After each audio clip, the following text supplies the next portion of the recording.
Hey, Hey, hi. Hey, you it too. looks like Angel's getting on a high. Hi, hi. How are you? Yeah, I'm We're Hi. good. I'm great. good. I'm so happy that you got on. Like every time everybody gets on within the first minute, I get so excited because there's no technical difficulties. I mean, I was just sitting here waiting for it to go live anyway, so not like Awesome. I was Well, waiting I'm That's for good to always the hear. person who is last minute. I was like setting up this, setting up that, and then wash my hair. Yeah. I looked before. I was like, I was thinking in my head, like, how are we looking? Oh my God, I'm so happy, so excited to be sitting down with you two to have this conversation. So it looks like people are already hopping on. Like we already have more people hopping on to watch than we Yeah. normally do at this point. So I'm gonna go ahead and get started and just introduce y'all, and then we can get started with the conversation if that's cool. Awesome. Absolutely. So for everybody that's hopping on who's never been here with us before, we're the IATBP, the International Association of Trans Bodybuilders and Powerlifters, and we're basically a competitive organization that has bodybuilding and powerlifting competitions, specifically for the trans, non-binary, and gender non-conforming community. And we're going to be having a competition this year on November 18th in Atlanta, Georgia. So if you're a powerlifter or bodybuilder, and you feel like you don't have a space where you can compete, or you're scared about competing in a traditional federation and you want a place that's more affirming, we are an organization that you can come to and compete with. And if you're interested in doing that, then there's a post pinned on our account on our Instagram right at the top that shows you how to become an ITBP member and then register to compete. And if you're not interested in competing and you just want to support the competitions and the chats that we have, like this one with awesome guests like Angel, then you can become a member and not compete for just $49 a year. So that post also has information on how to just become a member, and you don't have to register to compete. So sorry for that little plug, but a lot of people hop on sometimes and they have no idea what's going on, like who we are. So anyway, my name is Nat. I'm the Assistant Executive Director of the ITBP, and here we have Sia Fung, who is our most recent board member and an ambassador for the ITBP and a local currently down in Georgia for us. And our awesome guest today, we have Angel Joy Flores, who you identify as a transfemme coach, right? Um, and an Yes. Yep. athlete, and Mm-hmm. you're also an advocate all over your Instagram account. We see you're doing advocacy work to expand trans accessibility and inclusion in the fitness and wellness industry.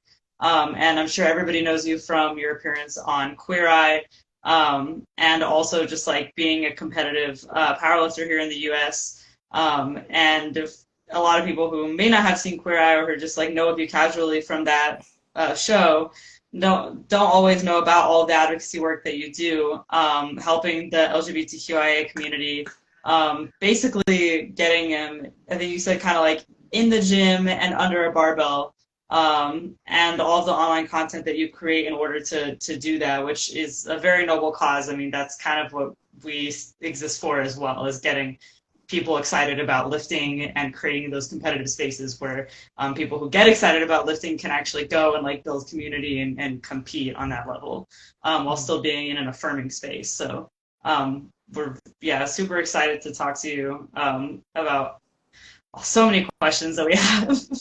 I can sense um, Nat's excitement here. I'm just I'm sorry, I'm so nervous. I've been following you for so long. And I went to Liberation Barbell and I actually worked out there and I saw you walk in the gym and I was so starstruck that I didn't even say anything. So yeah. What? Yeah, that's crazy.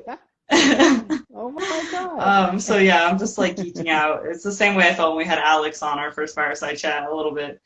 Um, but yeah, Hmm. so I mean, if we want to jump in and get started, with kind of our first question, is basically how did you get into lifting? And specifically, I think you do Olympic weightlifting in addition to powerlifting. And what got you interested in competing? This is kind of one of the two questions we ask everybody who gets on. Well, in regards to lifting, I have been lifting since I was about 10. I remember my dad was really big on me playing as many sports as possible growing up. So by 10 or 11, I had a personal trainer. I was trying to lift a bar off the rack for the first time and utterly failing. Moving into like high school sports, playing football, you're kind of expected to spend the hours in the gym after practice and during the off season. So found a love for it there. I found my true love for it in college. I was really hardcore freshman. I didn't have anything else to do but go to class and go to the gym. So those are what we do. Yeah. 2 hours. Yeah, 2 hours every morning, just like as much as possible, just working as hard as possible, learning new things, learning new skills. I actually, in regards to competitive lifting, my primary goal was to join the University of Texas powerlifting team, and that was in 2019. I was a junior in college, I believe a junior, maybe a sophomore, maybe like an early sophomore. Yeah, 2019. They have a class called Advanced Weight Training, and I was like, cool, we're gonna learn how to like really squat, bench, and deadlift. And I walked in the first day, and the coach looked at me and was like, okay, so this is a snatch and this is a clean and jerk. And I was like, what is happening? Where am I? This is not what I expected at all. It was actually the powerlifting coach for UT that was also coaching the Olympic weightlifting class. The team at UT was a whole separate entity, right? So I got halfway through that semester, learning the lifts, learning how to move, and she looked at me and she went, see, I think you're meant for something else than powerlifting. Because I just kept asking. She just kept asking every single time. Like I wanted to join the powerlifting. I want to join the powerlifting. And she was like, no. Reach out to David Griffin, reach out to the UT weightlifting team. I think you can easily get started there. And from there I just I took off. Took off in regards to like how obsessed I was with the lifting. Like 4 times a week, like 6 a.m, getting to the little facility where we're at. And it just really began my like love for strength sports, my love for competition sports. And I'm sure there's a lot more story there in regards to my transition and like actual competition and like where I ended up. That we'll get to in a few minutes, but that's basically the beginning of the story. Yeah. Okay. So now I will try to speak. Please go, Sim. I'm gonna. Yeah, Nick had a really excellent introduction for all of us, and you kick off with a really good question, right? So I think my follow-up question with that, right, is also to a lot of our guests, right? So how does your experience with lifting coincide with your experience of of your gender journey, right? As a trans person. Mm-hmm. Yeah. So for me, I started the competition sports at the same time I guess you could say cracked my egg. I figured out I was trans. I remember the day I figured it out, I had trained in the morning and I hopped in my car and started driving an hour down to see my family, listen to a podcast. And on that podcast, one of the podcasters came out as trans. And she's going through all of her experiences one by one. And I was like, oh wait, this sounds very familiar. So I actually waited about a year from that point to actually fully start any sort of transition or even look into it. I was really nervous about it in regards to the fact that I had been competing with the UT weightlifting team for I think 6 to 8 months by that point. I was loving it. I was loving training. I was loving doing everything I was doing.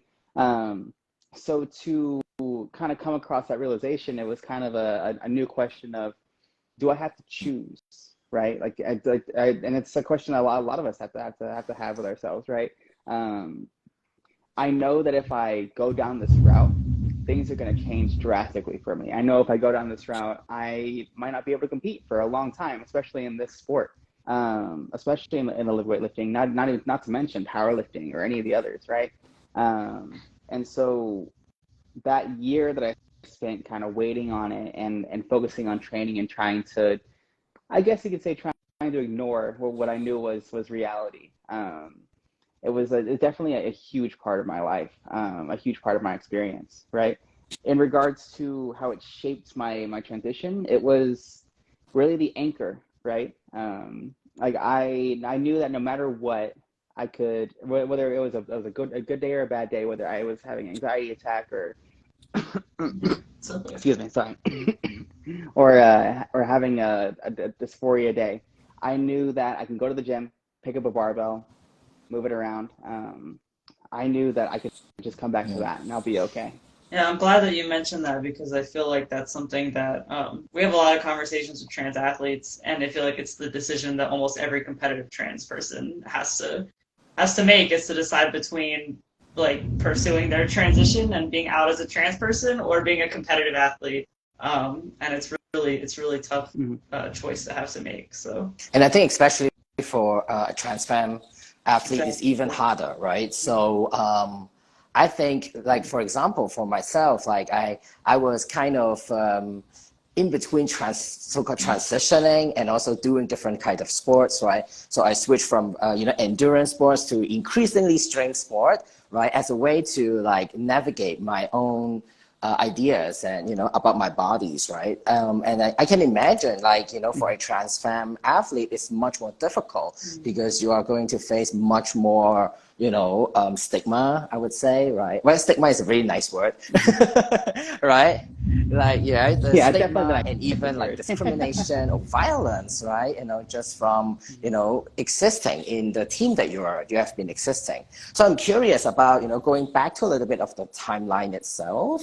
So you mentioned about, it's around 2019 that you were in like UT weightlifting team, right? So during that time, is it the time that you already realized who you were, or you were like, so when you first joined the team, did you realize about your transness, or does that happen after you joined the team? And if so, oh sorry, and if so, like, how was the experience at UT weightlifting team felt like for you?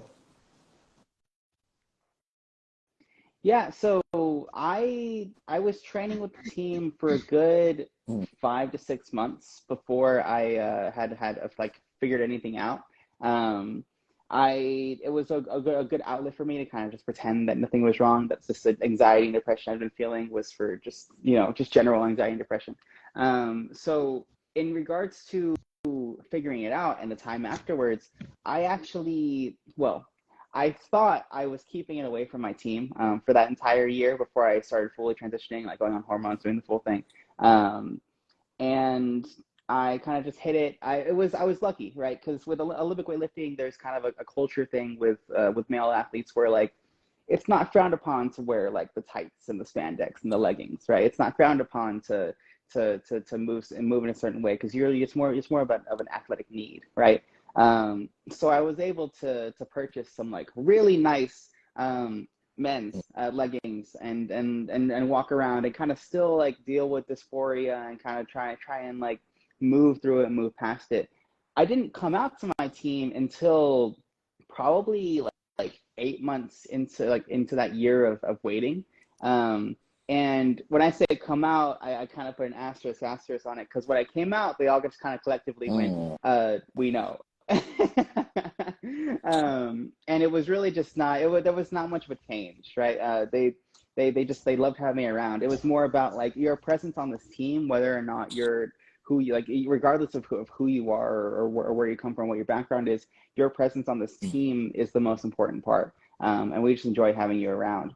And they were kind of there for the first stages of that journey of like, okay, I'm going to start socially transitioning. I'm going to start the hormones. You're going to see my strength drop, stuff like that. I think that's really cool. It also reminds me of my university time. I mean, I'm a little bit slightly older than you.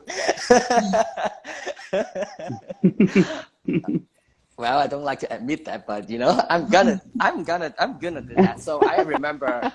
I remember when I came from Hong Kong, right? So I remember when I first joined the university team, which I was first a cross country runner, and then I did rowing, and then eventually I joined the Hong Kong team as a Dragon Boat player, as a Dragon Boat female player. And when I was in the Dragon Boat team, I was kind of doing a little bit of testosterone here and there. But dragon boating itself is also an kind of an Olympic sport, right? So you have all these rules about, anti-doping and stuff like that. And then, at the very beginning, when you start hormonal treatments, you start to have the changes are very drastic. And I thought everyone else knew nothing. But people were like speculating and like gossips, and men's were like, why does this person suddenly gain more strength? Like I already was the fastest runner, but then like, how come they can do push up that much, suddenly all of a sudden, and then your voice change, stuff like that, right? So there was speculation about, within the team. And then eventually I had to leave the team because, partly because of that. Right. So I was very glad that, you had a really positive experience from your team. And then, your team was fully accepting to you. And so I think that's kind of very important at this time, right, in America, where we have all these different legislation, which we'll go to more deeply later on. But then all these legislations, right, that try to ban people like yourself, right, who just want to compete and play, right, in the sport. Although that doesn't totally surprise me. Oh, sorry. Go ahead, Angel. Totally. Oh no, all I was gonna say is that I remember the team told me that they had come to our coach David Griffin I think halfway through the year, and they were like, what do we do? How can we support them? How can we be better? And he was the one that looked at everybody and said it's on her time. It's like she's the one that has to come to us. And so being able to look at not only the team and also the coach and say that they were all part of that positive. That's so cool. A huge thing for me. Yeah, and I think that's very important too, because I have a lot of powerlifting friends. Like they're mostly cis hetero straight guys, right? And so like they were people who were friends with me, and they're really supportive about me being a trans person or trans mass person. But when it comes to like trans femme or trans women competing in the women's sport, they suddenly become another person. So I think there is a lot of misunderstanding, right, and misconception about trans women athletes competing in the gender that they identify with, versus trans masculine athletes doing in the men's category, or I still stay in the women's category, and like male bodybuilders, male powerlifters were like, yeah, we cheer for you. But then when it is a different, is a different scenario, then they will be like, no, this is unfair. Right. So I think, getting that support from your team itself, I think that, I'm sure it would give you a lot of like positivity and affirmation about what you're doing and, your identity as well. So I think that is so important. And I think equally important is to be able to train, especially after graduation, right? To be able to train in a gym, right? In a place where it's queer or trans friendly. So can you walk us through some of your experiences? Right. I know you have been training in some of these, some of the really, really queer friendly gyms. So what will your experience look like? Yeah. Can you share with us more on that? Absolutely. So after we went into quarantine, right? COVID started and we had that whole mess. It was about probably a week after I took my first pill, that I was scrolling through Instagram and I got hit with this ad. It was this big ad for Liberation Barbell Club, and it was a woman-owned, queer-owned, LGBTQ inclusive, LGBTQ focused. And I was like, I have to figure this out. I gotta walk in. I think I walked in. I sent an email immediately asking, okay, do you all have space, and do you all need another coach? And within, I think, 2 hours, I got this excited email from the owner, Lori Porsche. I love her to death. And it was just this email saying, come in tomorrow. Are you free tomorrow? Come on in. I want to talk to you. I want to get to know you. And the experience I had there was just nothing but positive. For the first week, I was anxious. I was nervous, right? And I was walking around, and I noticed that a lot of the cis men, they would watch me. Right, they would watch me walk around and lift, and I see them. They have their eye on me. But within a month, I think I was sat down by the owner, and she looked at me and she said, these men idolize you, right? Like that these men they see you and you're so unapologetic, and you don't take no for an answer, and you walk around however you want to walk around. By this point, I was 2 weeks into transition. I was already like socially transitioned. I was wearing the booty shorts. I was wearing like the sports bras and just walking around however I wanted to. And they admired that. And just having that experience with the cis men alone was awesome. Like just being able to look back and say that those are some of the best men I've ever known in my life was awesome. Not to mention the cis women and the queer people who were existing in that space who were just completely and utterly accepting. And being able to train a strength sport in a queer space, especially in the time where I was seeing 20, 30, 40% drops on my lifts, as a complete loss of strength, being able to have that supportive system there was just overall a positive experience. It was just amazing, right? And I never thought I'd be able to have that experience going into transition. Actually, yeah, like I said, I went last year during South by Southwest because I'd never been in a queer-friendly gym before either. And I didn't even go for South by Southwest. I just like to use that as an excuse to go and just train one evening in Liberation. And it was just God, it was such a cool experience. Like, everybody there was so nice. Everybody was so friendly. Like, people were congratulating me on, like, doing, like, zombie squats, like, with, like, I don't know, like, 30 pounds on the barbell. Like, it was, like, nothing at all. But they were, like, so stoked for me. And I was, like you said, yeah, like that's you said, like, it was mostly the men. They would come up to me and be, like, really, like, excited for me. And that's just not something that I'm used to in, like, a more hardcore, like, traditional gym space. Everybody was just so stoked for me. So, yeah, it's a great gym. Yeah, I would like, it's I never amazing. been to honestly, I never been to a queer-friendly gym. Like, really explicitly queer. Like, there's not such gym in Hong Kong at all. You have to create your own space where, and I think, what you just said, Angel, is like, people actually look into your ability rather your gender, right? And I think, that's kind of important because a lot of times, trans folks, non-binary folks as well, when we get into the gym, we get afraid, right? We tend to judge ourselves much more than we should. And we feel like everyone is going to judge us the same way that, we are being very critical about ourselves. But I think at the end of the day, like, even I had no experiences, in a so-called queer-friendly gym, I also feel the same that, people respect your ability, right? People respect your dedication, right? In working out, right? In training. And I think sometimes that actually is more important than, your gender identity, how you look like. And I think that is a very important message, right? To all those trans and non-binary folks out there who are afraid of stepping into the gym space, in the first place. And so that was, I'm so glad with your like very positive experience. I think Nat had a very specific question that they wanted to ask you about. Yeah, well, I'm kind of curious, like, because Austin, I'm from Texas. I lived in Dallas-Fort Worth area. Yeah.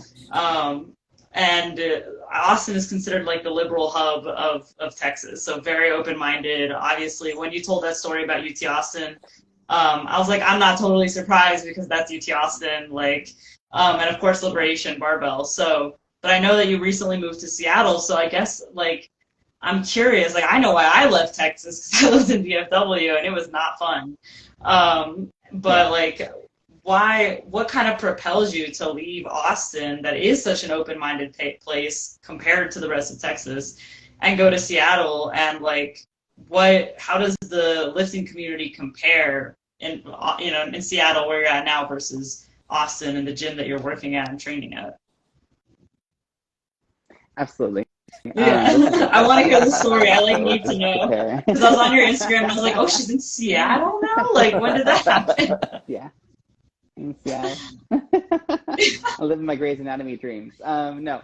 So I had an amazing time down there. I had an amazing time at Liberation Barbell Club. I had an amazing transition. It was just like the perfect place for me to go through that entire portion of my life.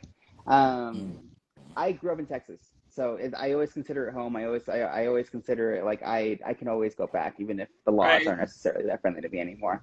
But for me, what happened, the show dropped, and within 2 weeks of that episode of Queer Eye airing, I got this wonderful email and DM simultaneously from a person I love Liana Carr up here in Seattle. Yeah.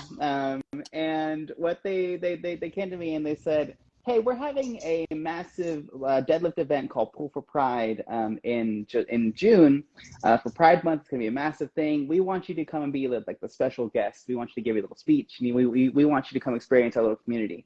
And it was like the first like event invite I've had the entire year. So I was like, oh yeah, absolutely. Like I will absolutely get out there and come visit with y'all and get to know y'all. And so I got off the plane, got picked up by Liana and the wonderful girl Sophie, and like within I think an hour, we had dropped our stuff off at the hotel. We were at a sushi restaurant, and I remember Lee looked at me and went, "So, what do you think about Seattle?" And I was like, "Well, I don't know. What do I think about Seattle?" The next day, I went to the event, and when I tell you that I felt like a time traveler coming out, like what year is it? Like I walked out the door and I was seeing trans people on the street, like walking down the street. I was seeing us everywhere. Like we're just normal here, right? In Austin, I don't have that same experience, right? Where I would go into queer spaces and like the nightlife and the underground scene. Shout out to my friends in the Austin underground scene, because they are my favorite people in the world. But it's nothing like here, where you walk around Cap Hill and you just see people like you everywhere. And even when I'm not in Cap Hill, I can go into a store and not have people blink twice at me. You know, like I'm normal. Like I don't have to act a certain way. My gender presentation has changed completely. Like I'm just a completely different person in a space that I know I can be safe in, right? I experienced the deadlift event. I experienced Pool for Pride in this huge community. I know when I'm talking like huge, thousands of people that I'm getting to know like on a daily basis, right? Just at that event, there was hundreds of people that I was like talking to and learning more from, and to see trans people thrive.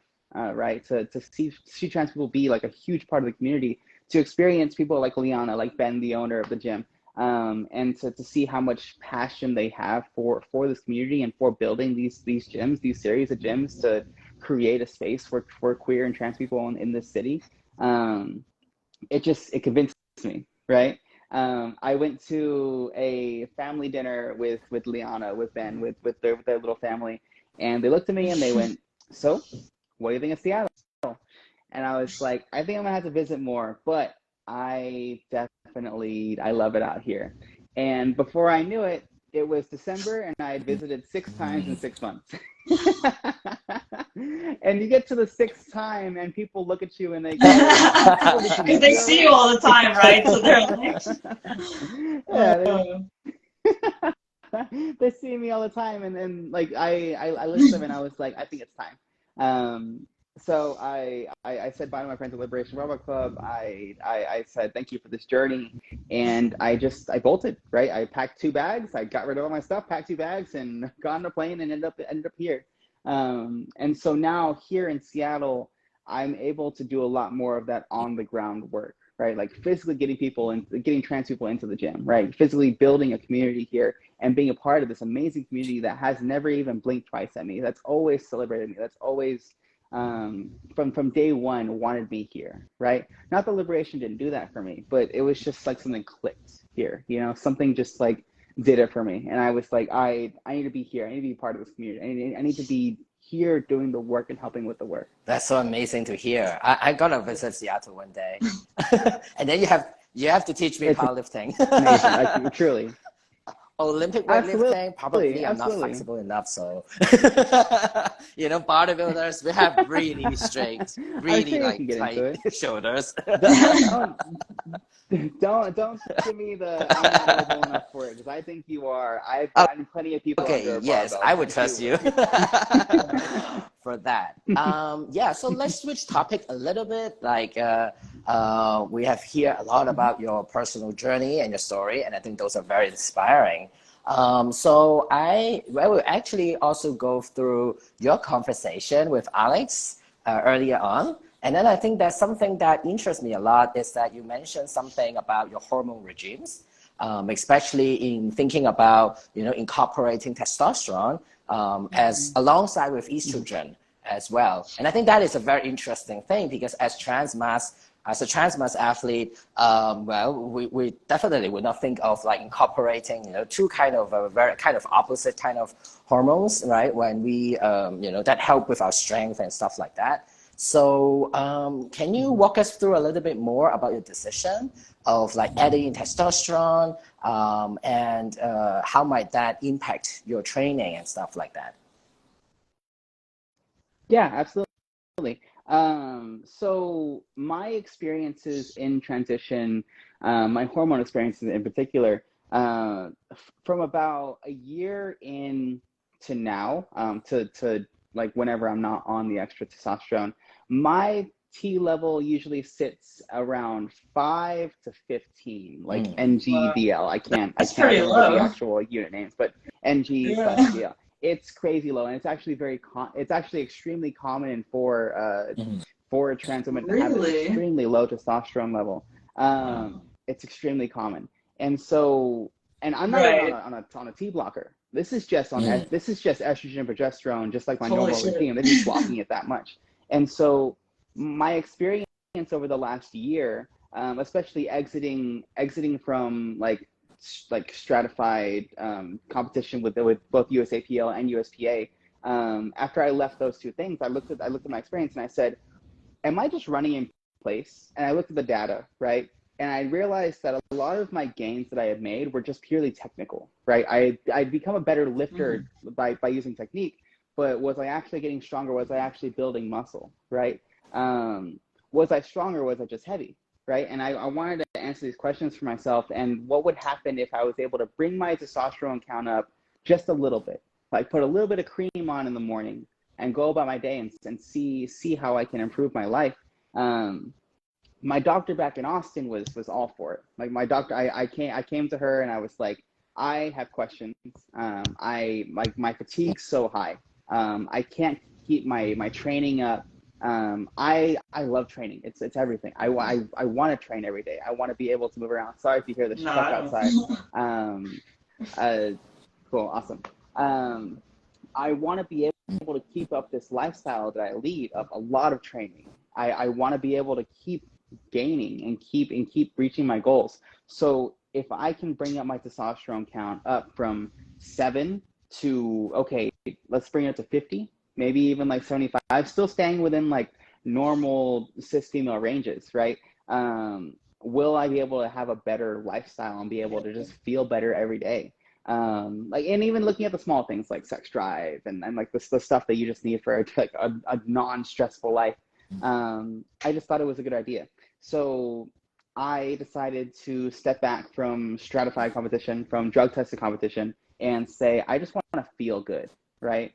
And so now I just have a little testosterone cream. It's literally just one pump. I put it on my arm. I go about my day, and I'm able to actually like see the gains that I can make, right? I'm able to actually gain muscle. Instantly my body fat percentage drops. Like I felt better. Like I feel better every single day. My fatigue's better, right? I'm able to, I sleep better, it just helps me just be a human being and not feel like absolute crap all the time. And so it was a moment where I had to put my own health, my own well-being above my aspirations. So it really wasn't as much necessarily about like athletic performance, because I was just curious about that, because I know as trans people, like we spend a lot of our lives kind of like looking to HRT and trying to get to HRT as a way to look more or less feminine or masculine, just depending on, our identity and our gender expression. And I feel like for trans mass people, it's a little bit more like easier and straightforward if you're an athlete. But like I've known from speaking to other trans women and trans femme athletes, like it can be a really daunting decision, because that estrogen is going to fuck with your athletic performance. And I know, like, speaking to Janae Marie Kroc a lot, that she talked about like using androgens during her competitive career, but then also wanting to look more feminine, but then she would start like a more feminine like HRT process, and then she would lose her muscle, and then that would freak her out, because that's how she identifies as like a really muscular person. And so the conflict between that was a real struggle. So I wonder if that was like a really I was wondering if that was a really challenging decision for you, if it was in regards to competition, but it sounds like it actually wasn't because it was more of a health-related decision, a life-related decision.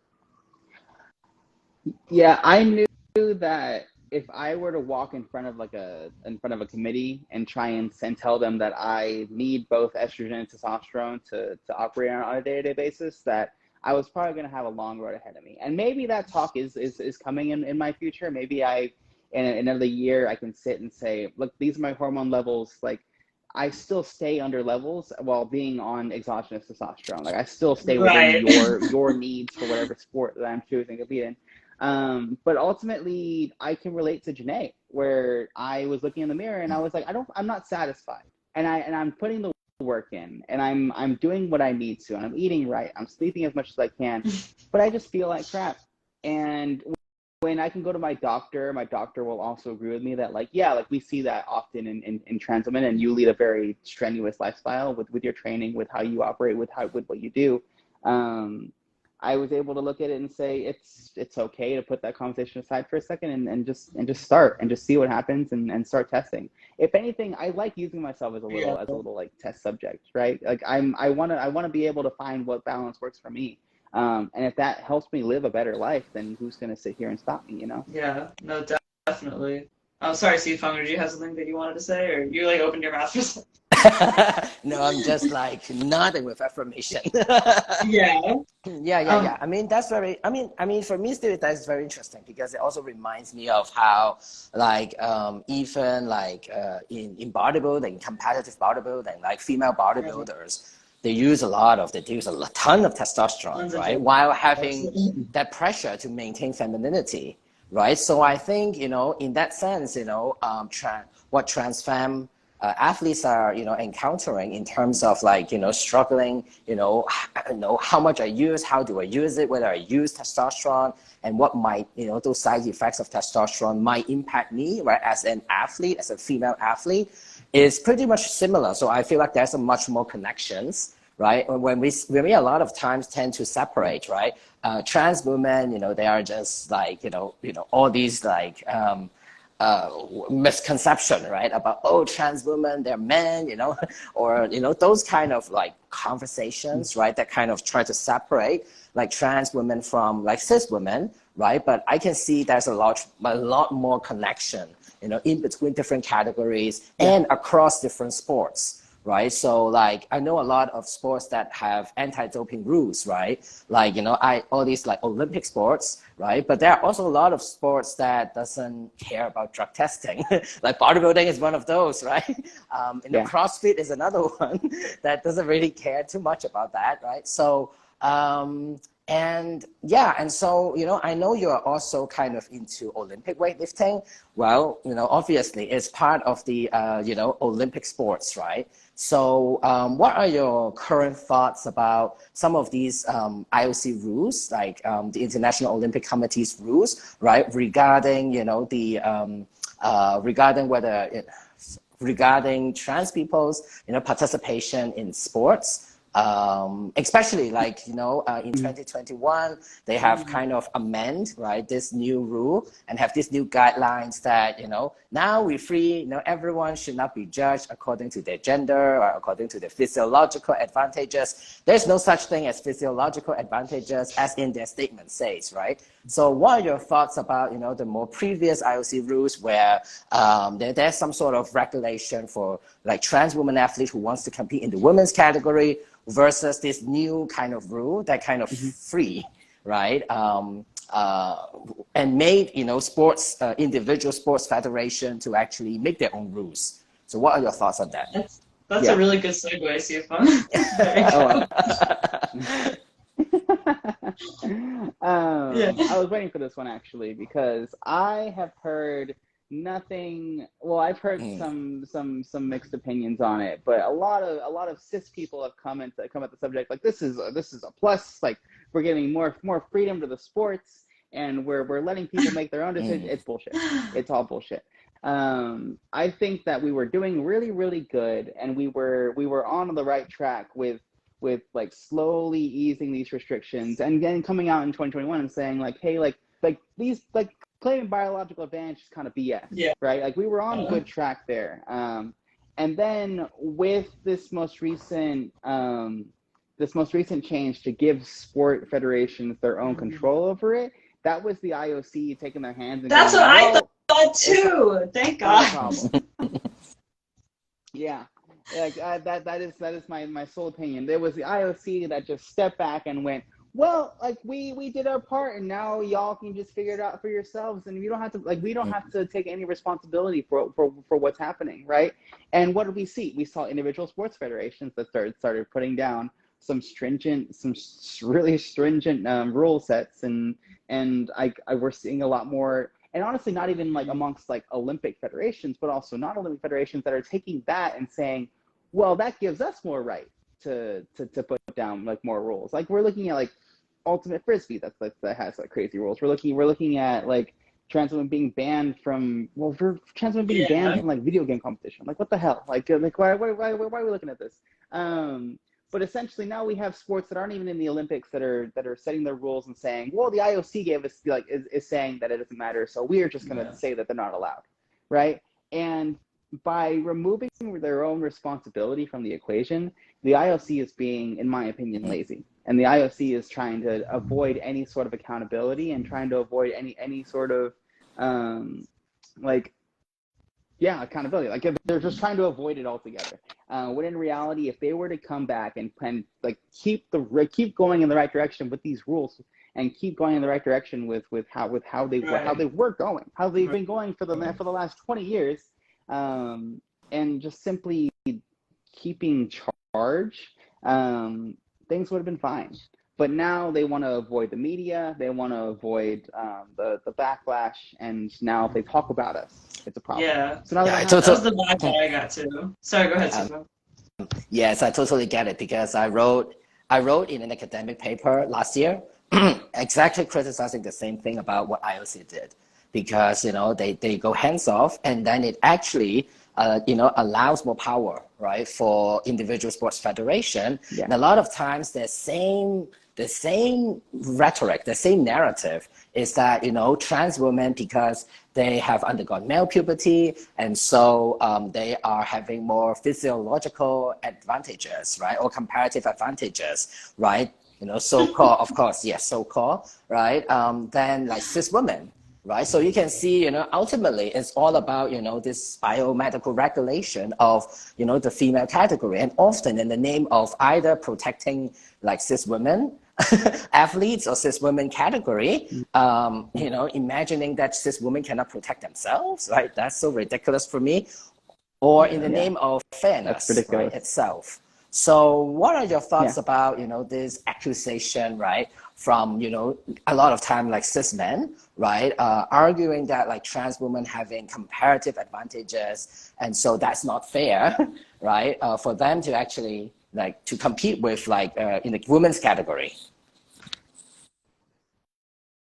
Yeah, we have been able to compete in the Olympics for over 20 years, and nothing has happened. The first person only. Hubbard was literally the only trans woman to ever make it to the Olympics, and I love her to death. Yeah. I saw on stage, right? And honestly, I was raising questions at the time of I wonder if there was some pressure backstage, and like the International Weightlifting Federation is definitely like that, and there probably was some pressure backstage for her to make some decisions on the platform, but I can't speak to that personally. However, if there was going to be a massive surge in in women's sports of trans women coming in to take it, it would have happened in 2001 or 2002, right? And you know what? Past that, if there was to be an even larger surge, it would have happened in 2015 when the surgical rules were removed, right? It would have happened by now. But we still can't even get into the lower levels of these sports.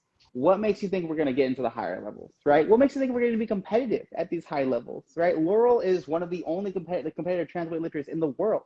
There is one masters athlete out of New York that I can think of that is currently doing amazing in Olympic weightlifting, that is currently a national champion. And I don't believe she's going to any current international competitions right now. There's nobody at the Olympic level besides Laurel, at least for my sport, that is making a huge splash, right? And Laurel has like disappeared off the face of the planet because of all the backlash she got from simply competing. Again, like baseline, if it was going to happen, it would have happened already. Secondarily, I transitioned. And people refuse to listen to me when I say that I saw a 20, 30, 40% drop in all my lifts, my strength overall. I went from snatching like 85 kilos, 90 kilos regularly to 75, 70 kilos regularly, right? These like I'm losing like a lot of kilos, a lot of poundage on my lifts. When it came to moving into powerlifting after a year and a half of transitioning, I was starting from scratch, right? And I said earlier that my improvements were all technical, and that's what it was. I was being very technical because I knew that I couldn't use my strength overall to get this weight up. I had to be as technical, as tight, as skillful as possible with these lifts. And we can have a whole other conversation about whether or not powerlifting is a strength or a skill sport. I think it's a skill sport. But overall, right now, I know my body, and I know the women that I was training alongside for years now, the women that I have competed alongside for years now, the cis women who I've competed alongside for years now, and I know much like I know women in much lower weight classes who are lifting a lot more than I am. Yeah, and I think that's this wrong assumption, right? That trans women athletes are always having a higher baseline, right? Whatever that is, right? It's very vague, but they always assume that, let's say strength sport, they assume that trans women, they must have a higher baseline. So even though they drop 30-40% of their strength, they are still higher than cis women. So I think, there is the whole design and the whole regulation of these, ridiculous, categorization is to really, just allow trans people, especially trans women athletes, to succeed. And when you succeed, become the target, right? When you don't succeed, and they will be like, well, that's our system work, right? So ultimately, it doesn't allow, extraordinary people like yourself, right, to become a successful athlete. And I think that is so that's so ridiculous in all these mainstream sports federation. And I think that transition to our next question, which is of course about IATBP. So so IATBP, we organize bodybuilding and also powerlifting meets to really ensure an inclusive and safe space, right, for especially trans and non-binary athletes, right? Especially like given with this all this anti-trans rhetoric that's going on in the US. So what do you think of like the importance of, people coming into IATBP and compete in both our, in particular in powerlifting meets, right? Right. And not just us either, sorry, like other, like I know Pull for Pride and other organizations do similar stuff. So the significance of just these organizations existing at all. Absolutely. And that's what I was going to bring up is that the space we are provided up here with the Rain City Powerlifting Union out of Rain City Fit, the space we have provided up here for trans athletes just in our local area has been amazing. And just getting people onto the platform has been amazing. I mean, the experiences they get to have. And so for a more like international, a larger organization like y'all to exist and to give a larger space for trans athletes, that's a huge boon to any athlete that needs that desires that feeling of being able to compete at a higher level. I'm always like encouraging lifters, like, don't look at like these mainline federations. They're not for us right now. Maybe later on we can wage more lawsuits and tear this thing down and create it from the ground up again. But right now we need to find our own spaces that we can feel safe in and find our own organizations that are going to support us no matter what. Whether that's local or international, if we can find an organization that we know will be safe in, our experience lifting will be much more positive. And that's what it should be about, right? It's not about I'm sorry, it's not about the records. It's not about the medals at the end of the day. It's just about being able to exist in a space and being able to do what we love, right? And being able to walk on the platform, perform, and then walk off and say I did that, right? And like it's if any sport is meant for that attitude, that like you against you attitude, it is powerlifting. And it doesn't matter like what federation you're doing it in, as long as you're safe, as long as you're in a space that's safe, that's the most important part. Yeah, I mean, I totally agree. I mean, the you know, the importance of feeling, you don't need to feel afraid, right? When you step on stage, when you perform your lift, right? I think that is, Yeah. you know, the utmost important thing for athletes like ourselves. And yeah, and so like, I mean, this is actually my very curious question for you. Yeah, so around a month ago, we talked to Mitchell, who is actually my training partner. Also, you know, he is also a former powerlifter before he transitioned, and before he transitioned, he competed in the USAPL. In the women's category. And so like he had really like strong opinions, right, about, you know, what USAPL did, especially not only on regulating trans women athletes, which a lot of sports federations now do, but also they regulate, right, trans men in competing in the men's category. And we also know like JC Cooper's, you know, the whole lawsuit, you know, against USAPL. And so I was really curious about what informed your decision? What made you decide that, okay, I'm going to try compete in the USAPL in the MX division in 2021? And of course, I look into your powerlifting record today, which is really amazing.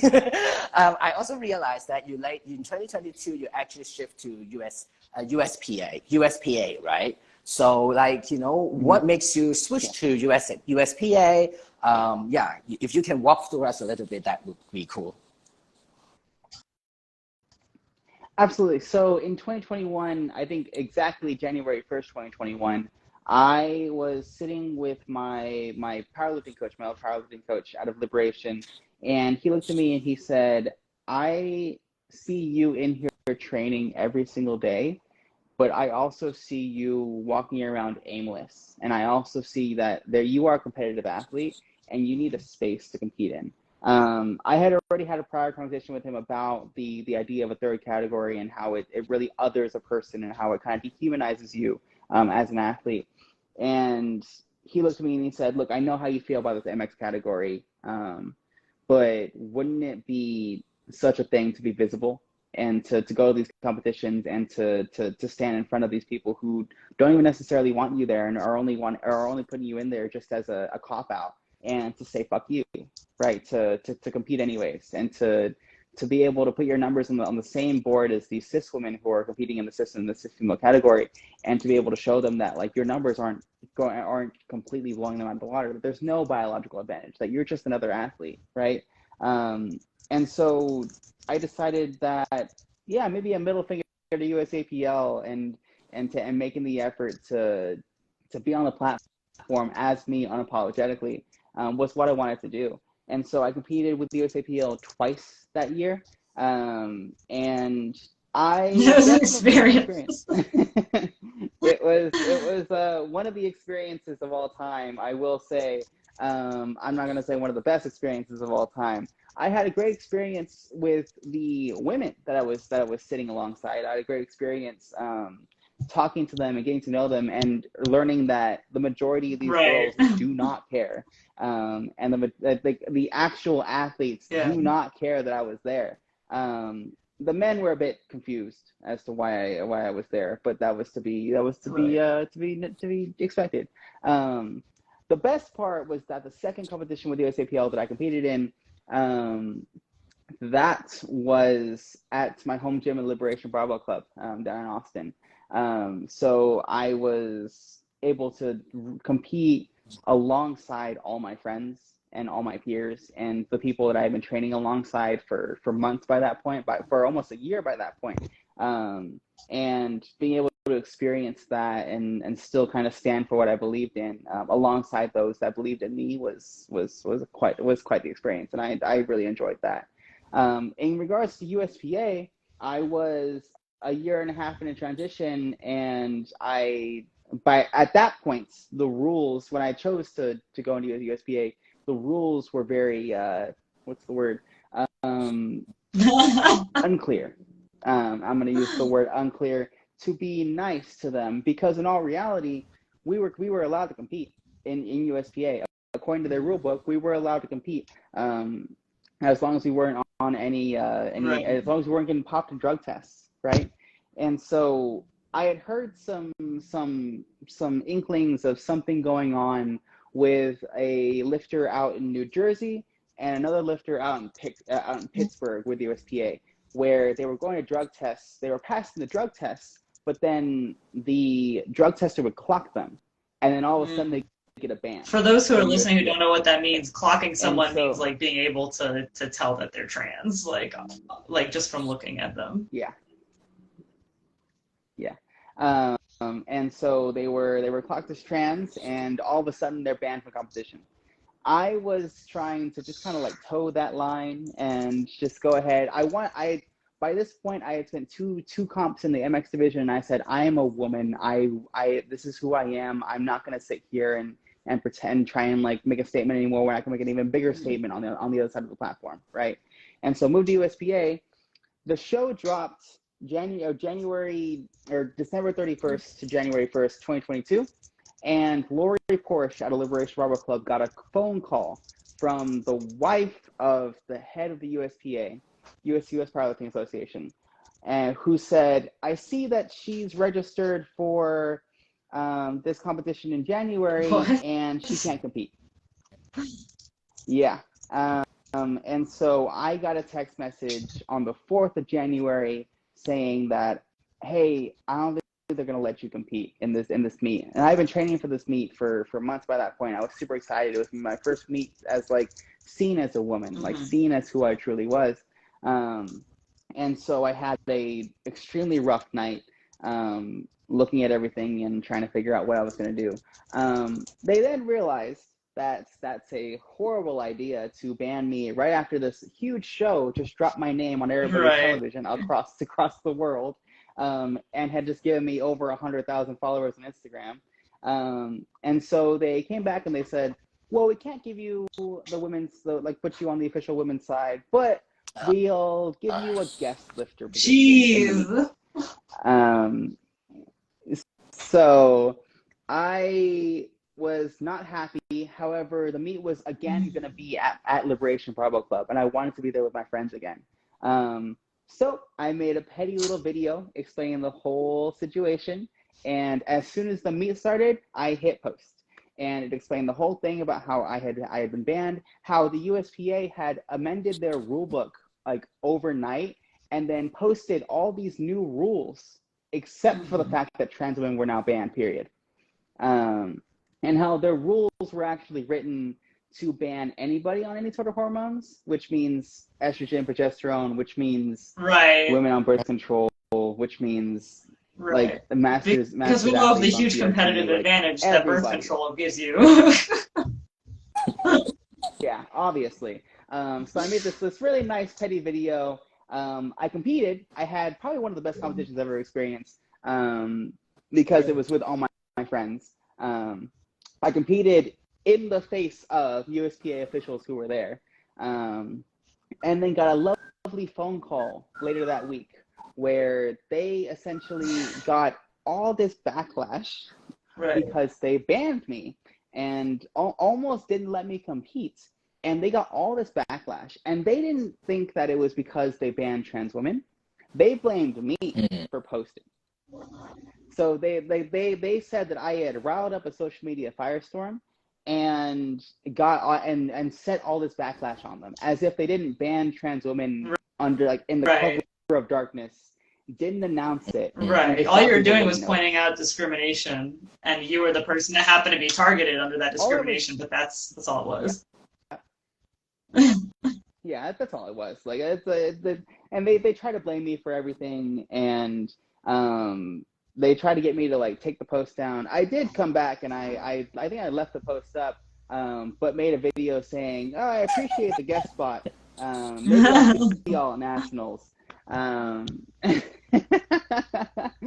then they just let it flow over, and by that point I was getting a bunch of shit in my DMs too. So I was exhausted. And that's about when I decided to just step away from USAPL and USPA, and just focus on other things. And yeah, that's kind of the whole debacle, the whole story, of everything that happened. And hence why you haven't seen much of me on like a larger competition platform, because I'm just freaking tired. They were gonna let me compete at nationals under the non-tested division. And for me, that was like, I'm a trans woman on estrogen progesterone. My testosterone is at 7, and these are cis women who are 100 pounds heavier than me and on various steroids. And there's right. To them, that's the equivalent. So yeah. To them, that's the equivalent. But for me, I was like, I've lifted alongside these women. There were several girls at Liberation who were on gear and were competing untested, and I knew what they were pulling. I knew what they were squatting, and I said, there is no possible way unless I hop on a bunch of steroids myself that aren't just testosterone. There's no way I'm going to be able to compete at that. Yeah. So yeah, so just a very, very quick follow-up. I know like time is ticking, but I think it's also one of these like audience like questions that, you know, we know at USAPL have this MX category, right? So you said that the experience was not especially nice. So what do you think of like, you know, having you know, these large platforms, large federation, you know, putting in a, let's say, sometimes they call it open division, right? Sometimes they're like MX category or third gender division. So, you know, especially naming for trans non-binary folks, right, that they can compete in. So what are your thoughts about, you know, or what are your, you know, disagreement, maybe probably with setting up that kind of separate division for trans and non-binary folks? There is no avenue for professional athletics through these third categories. I literally, at the same time they announced the MX division, the USAPL also announced the Pro Cup, right? Where there was thousands and thousands and thousands and thousands of dollars up for grabs for those competitive at the top level of the sport. However, you know who wasn't up for, what division wasn't eligible for any of that money was the MX division. And that's what you see across all these open categories, these third categories, is that it's separate and definitely unequal. It's separate and very clearly underfunded and very clearly not cared for. It is a way for the federations to go, we did something, but not actually put their money where their mouth is. There's no avenue for professional athletics under these categories for trans people. Like, there's full stop. That's it. Like, there's no avenue, and there's arguably no point. Like, I'd rather compete with y'all or compete locally, right? Because at least I feel safe. Well, on that note, I mean, you are welcome to compete with the IATBP anytime, and we would be fucking honored to have you on the platform. So you would not get a guest post. Yeah, there's no guest lifter. Yeah, you would just get on the platform. So I was thinking about it. I'm gonna have to shoot you all another email and see what's up. But yes, I mean, so interestingly, because today when I go through your records online, I think it's on Open Powerlifting or something.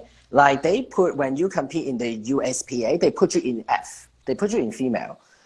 They claim that you are in the female category. So now we know the backstory, and that was horrible. Yeah, that I was only a guest lifter. I believe they wanted to count my numbers only for untested competition, but still let me compete in that meet because it was all my friends. But they still put me through that whole debacle and experience, and still called me the next week blaming me for everything. So quietly, fuck the USPA. Like, I'm like, I can't believe I gave them a cent of my money to compete with my friends. Like, lift local and lift with y'all. Like, that's the two things that I so told now everybody. it's time to, you know, advertise our competition again, right? So I hope you're really considering competing with us this year, or at least, like, you know, help us spread the word so that more lifters know that, you know, there's such a competition. Because I think exactly your experiences in mainstream platforms is a very, is a very important indicator that it doesn't work, right? In all these mainstream federation, even though they try to do something, they just try to want to excuse themselves from any responsibility, right? For taking care and, really taking care of athletes, who have a, different idea about gender. And I think that is, and all this superficial inclusion that they're doing is actually very disgusting in some ways, right? So I think that makes federations or platforms like ourselves very important, because this is a space where you can bring your friends and you will not be judged, right? Based on your gender, based on your identity, based on how you look, right? So we just come here as a community and then just to lift. I mean, at the end of the day, we just want to play sports, and we just want to, really put our practice and hard work and showcase them, right, on the day of competition. And I think, that is the, it's very minimal wish, right, for all athletes who are competitive. And this is the, but then, we have been prevented to, to do that, with so many different obstacles. So I think it is so important, to have more lifters, right, to come in and say, fuck you, we are not going to do that. And then we're going to create our own community. Absolutely. And if you're not going to give us that platform, we'll create our own platform, right, to empower our folks, right? And I think that is very important. So hopefully, there will be more people competing. If you're considering competing, you can go to our official Instagram or website, right? So our official Instagram is iatbp.official. And then come to us, that you will find the post where you can register as a member and then register as a competitor as well. And if you haven't followed Angel, of course, follow her. And also you can also follow me as well, of course. Angel, do you have like 5 minutes for a Q&A, 1 or 2 Q&A questions, or are you out of time right now?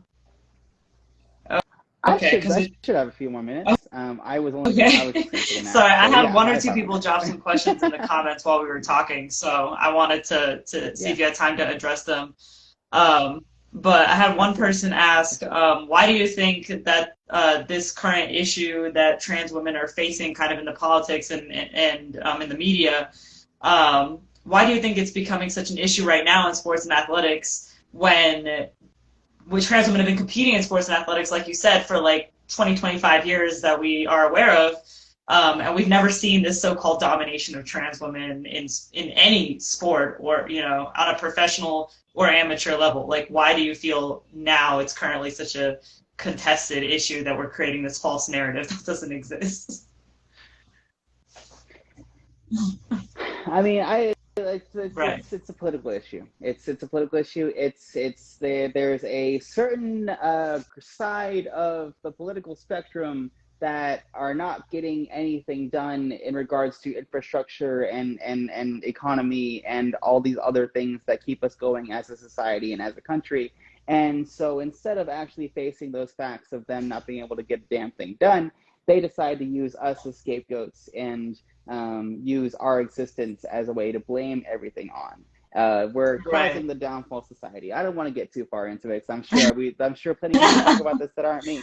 But essentially, from the athletic side, it's much easier to blame everything on a big boogeyman who wasn't doing anything in the first place, to find a scapegoat, than it is to actually get things done.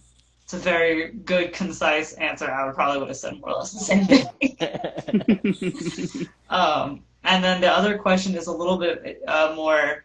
There's somebody in the comments who was a trans woman who had a lot of questions that she was confused about, in terms of she's not super educated on the nuances of this issue, and who was saying, like, she doesn't understand what the problem is of having a separate trans category that's awarded alongside, side by side, cis women. And she said she was confused because she feels like she knows that she has advantages as a trans woman over cis women. And I feel like I understand the concern there, right? Because I feel like we're all fed the same narrative of, like, trans women having an advantage over cis women. It feels like that's rooted a lot in, like, the patriarchy and sexist ideas about male and female bodies, and not necessarily in evidence. So I would love if you could kind of touch on that a little bit.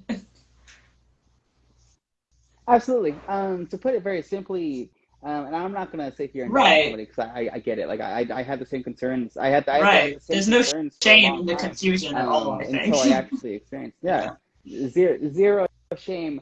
As a trans woman to this person, could you walk out on the platform tomorrow and outlift the best lifters in the powerlifting community? Could you walk outside and like outrun the best athletes? Could you outperform them? Could you outperform any athletes? Um, if you were going to train to do so, would you have to put in the same amount of time to try and outperform these athletes that these athletes have to put in? And I would argue that yes, you do have to. And very simply put, I have always had to train just as hard as all of my peers to reach the same levels. If I'm just trying to Mhm. catch up to them, I've always had to put the same amount of work in. That's where this idea of like we don't have an advantage is. That's where my idea really stems from. Is the idea that I still have to put all this work in to even be equal to my peers in these sports in these communities. I can't just put like a month's training in and walk on the platform and get it done, right? I have to put the work and I have to put the time and I have to put the energy and my goals into it. In regards to the main question of having like a separate category, we're not equal in that separate category. Just because we're standing alongside them does not mean we're treated the same. Does not mean we're seen as the same. Does not mean we're seen as valid even. Um, and like I said earlier, there's no route for professional athletics for trans people in these third categories. There's no route for somebody to go into USAPL and compete as an MX category and like find like monetary support even, right? I got lucky that I had like a couple companies who are no longer even supporting me, who wanted to come in and take advantage of my little spotlight, right? Outside of that, I have friends in the athletics community that are struggling to even find the funds to get to competitions, to register for competitions, to have clothes for a set competition. I'm having people ask about like where can I find a sponsor, and I have no clue because now like I have one singular sponsor and it's Vivo Barefoot and they have been here from the start and they will be here for a long time, Mm. but everybody else is gone because they realized that that spotlight was short lived and it's not what's the word very profitable in terms of social capital at the very least to sponsor trans people in sport that aren't already Right. finding ways to support themselves through the sport itself. Um, and I'm looking directly at Gymshark and saying, "Fuck you, Gymshark." It has completely. I can talk about that That's a for days, separate but I'm not going conversation. to, because it's not this whole separate conversation. Um, Essentially, if we want to have the same, it's simple, separate but not equal. Like there's no way to be separate and still be equal. We will always be seen as other. We will always be seen as not true athletes. We'll always be seen as not truly a part of the sport until we are part of these And I categories also want to add without a in that question. that kind of myth about physiological advantages, right? So I would just take myself as an example. Like definitely, with testosterone and everything, I have a lot of strength, so to say. But even in strength sport, it's not just about strength alone that allows you to lift super heavy. I have problems with doing bench presses. My powerlifting friends would know. Like, I can, of course, do it really heavy, but only at the second or third rep because I'm always afraid of first rep, right? So skills itself here becomes really important. And I don't have that skills. I'm really slow picking up that skills. And if I don't have guidance from someone like a coach, like if I don't have resources with that for hiring a coach, I wouldn't even like pure strength don't get me that far. So I think a lot of times people often mistake that physiological advantage as the dominant and as the only, advantage that trans and non-binary athletes have, against cis athletes. And I think that is totally wrong because I was in dragon boating with a lot of strength, but I cannot translate that strength to the water. So, you know, cis women athlete actually compete much better than me, you know? And I think that is, so that's always a myth about, you know, trans women or people with enhanced performance, drugs, whatever, must have better strength and must have better results. And I think that is often a wrong assumption. Mm-hmm. Absolutely. And like, just to touch on the skill portion, I just recently, Pullapalooza, we just did our big Pullapalooza event. I worked up to 500 pounds and I missed at 500-pound deadlift. And I was training deadlift 2 to 3 times a week for the last 6 months. I stopped squatting. I stopped benching. I stopped doing everything except for deadlifts, and now I do not touch a deadlift bar for the next 6 months because I'm so sick of it. But I was doing a million things to drill deadlifts into my body until there was not a doubt that I could at least pick 500 up. And so in order to compete at a higher level for all of powerlifting, to work all that back in, I'm sure I would not be able to pull 500 in a mainline competition while still maintaining squat and bench, you know? There's so many things you have to take into account that isn't just your testosterone count, which, to be completely honest, only does so much. Yeah, so thank you so much for your time and for the extra time you gave us with this really meaningful and inspiration conversation. So again, you know, remember to follow all 3 of us if you haven't. Like follow our official account, follow Angel and follow me. And then, you know, sign up for our membership program to support us. We really need your support, as we are like, you know, every year we're struggling to, you know, to be able to provide a safe space for you guys to actually, for you folks to actually compete. So, you know, support us if you can, and, you know, continue to support our Fireside chat. And then, like, Matt, do you want to tell very briefly what we're going to have for the next Fireside chat? It's not scheduled yet, so I don't want to say anything yet. But if you do what Zufeng said and follow our Instagram, it's going to be, you know, posted sometime within the next week. So, yeah, we're going to be having 2 Fireside chats a month, just like this one. Hopefully having lots of different conversations, hearing about lots of different trans people's experiences and thoughts and journeys with bodybuilding and powerlifting. So thank you so much, Angel, for your time. I'm just like, this was such a great conversation. I'm sad that we only had like about an hour and 15 minutes because there's so many more questions that I have for you. But yeah, I'm just so glad that we were able to sit down and have this time together. And for everybody in the comments, I know y'all started dropping questions like in the last 5 minutes, but we don't have any more time. So maybe we'll do this again another time. But yeah, there's just no more time right now. So yeah. Absolutely. And like, honestly, just hit me up. Oh, yeah. I'm around. Hell yeah. Yes, I probably will DM you more about all those other questions. But everyone else, please do that too. But thank you so much, and hopefully you know, we wish you a really good upcoming, you know, powerlifting season, probably maybe up in the future, right? Yes, and hopefully we'll see you at our competition in November soon.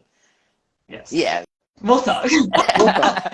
Now you have to start training for our competition. You have to start deadlifting again. I'm so sorry for your loss. Oh God. Can't go squat bench. But thank you so much for your time, and thank you so much for everyone else who has been here with us. So please please follow our accounts and to look forward our next Fireside chat. Thank you all so much. Thank you. Bye-bye. Have a great day, both of you. Bye-bye. Absolutely. Bye, thanks. Thanks, y'all. So nice to talk.